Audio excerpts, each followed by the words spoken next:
siapkan 1 gelas air sebelum zikir atau sebelum tidur. Kemudian setelah bangun tidur atau selesai zikir, baca zikir ini sebanyak 7 kali, lalu tiupkan ke air dalam gelas tersebut, dan air doa siap untuk digunakan. Apakah seperti itu?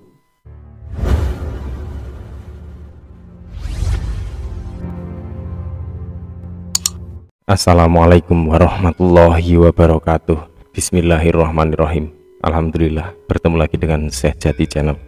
Pada kesempatan kali ini saya berusaha memberikan tema tentang air doa. Mari ikuti video ini sampai selesai dan ketahui rahasia-rahasia air doa.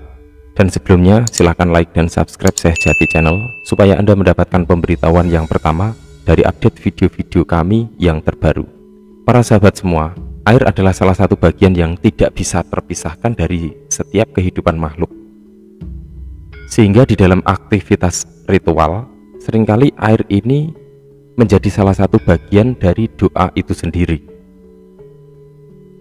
Di dalam aktivitas zikir dan meditasi, ataupun ritual-ritual, baik itu di setiap agama, kepercayaan, ataupun sekte-sekte lain, seringkali menggunakan air sebagai media di dalam doa mereka. Bahkan Allah SWT menjelaskan bahwa kehidupan kita ini berasal dari air, dan Dia pula yang menciptakan manusia dari air, lalu Dia jadikan manusia itu mempunyai keturunan dan musyawarah, dan Tuhanmu adalah Maha Kuasa. Ayat tersebut menjelaskan bahwa unsur air atau anasir air atau inti air adalah salah satu sumber kehidupan manusia dan makhluk hidup lainnya. Air merupakan bagian-bagian terpenting dari ritual-ritual keagamaan. Jadi ketika kita melakukan ritual kemudian menggunakan air sebagai mediasi dari doa kita, maka sesungguhnya ada pergerakan energi di dalam air sehingga kita bisa lebih menyatu, bisa dirasakan, dan bisa dimanfaatkan.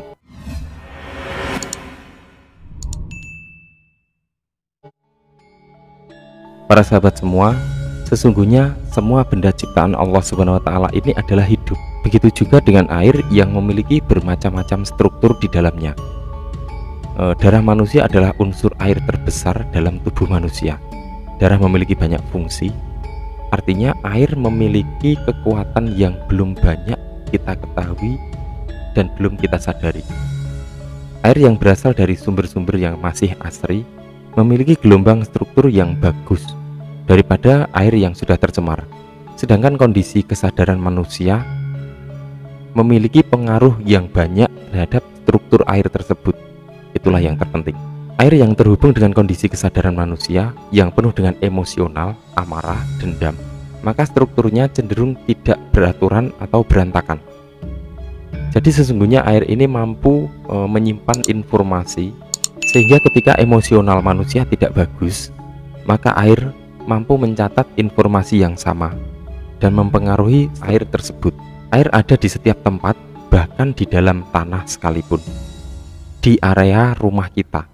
Dan jika ini terhubung dengan kesadaran manusia, maka bukankah ini bukan sebuah kebetulan jika air yang ada di sekitar kita memiliki kualitas yang bagus ataupun kurang bagus? Karena itu semua bisa terhubung dari emosional dan spirit di dalam kehidupan kita sehari-hari. Jadi kualitas air adalah sebuah cermin dari kondisi kesadaran manusia.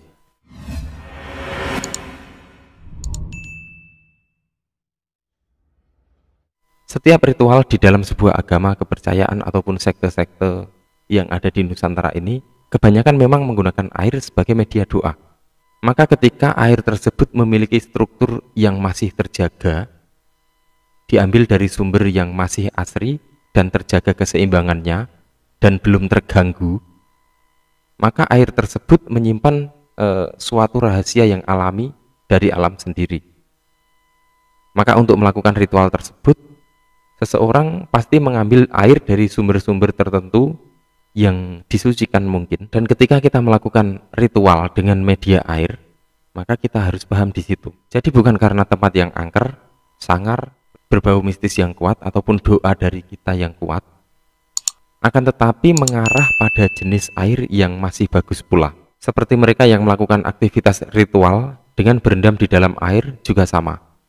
Mereka akan berendam dan berinteraksi dengan air di situ, maka akan terjadi transfer energi antara air dan tubuh manusia. Dengan mengenai rahasia di dalam air atau molekul yang itu terkait dan terhubung dengan kesadaran Anda, seperti mandi di air terjun, air yang dipercikan, air yang digunakan untuk mandi di dalam sebuah ritual, semua mengandung rahasia-rahasia di mana di dalam air tersebut terhubung erat dengan kesadaran Anda. Maka ketika kita sudah mendapatkan air yang bagus, kemudian air tersebut diberkati di dalam zikir dan meditasi, maka berkat tersebut akan turun.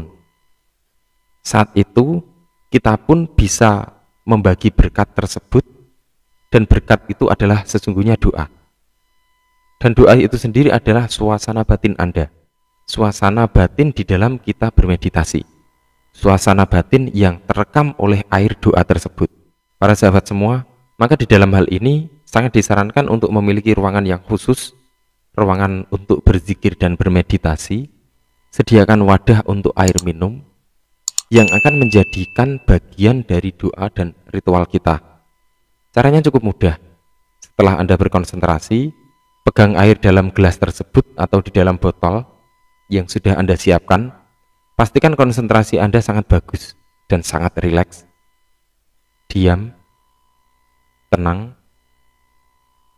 nafas berjalan secara alami, rasakan aliran energi di dalam tubuh Anda, luapkan emosi di dalam kesadaran, dan lepas semua. Hingga sampai di kedalaman rasa, sebuah rasa yang satu kondisi dengan energi yang ada di dalam air. Kemudian tuangkan keinginan di dalam satu keadaan kehendak nyata. Katakan di dalam batin, apa yang akan Anda manifestasikan ke dalam air tersebut, supaya air merekamnya. Seperti contoh kesembuhan, keinginan untuk mewujudkan sesuatu ataupun yang lain. Kemudian yang terpenting adalah gunakan energi Anda sendiri. Kumpulkan energi Anda di dalam diri Anda. Energi tersebut banyak sekali jenisnya yang berasal dari sifat. Energi ikhlas, energi sabar, energi syukur, dan mungkin masih banyak lagi energi-energi yang lain yang sering sekali kita latih tanpa kita sadari. Maka hadirkan dan salurkan itu ke dalam air. Setelah Anda rasakan cukup, maka air bisa langsung digunakan. Silakan ini bisa dicoba dan bisa diberikan kepada siapa saja, karena ini sangat bagus sekali. Ini bukan kekuatan dari luar diri, bukan energi khuddam, bukan energi jin, ataupun energi makhluk lain. Ini sangat baik untuk manusia, ataupun makhluk-makhluk Allah Subhanahu wa Ta'ala yang lain, siapa dan apapun itu. Semoga bermanfaat. Wallahu a'lam bishawab. Wassalamualaikum warahmatullahi wabarakatuh.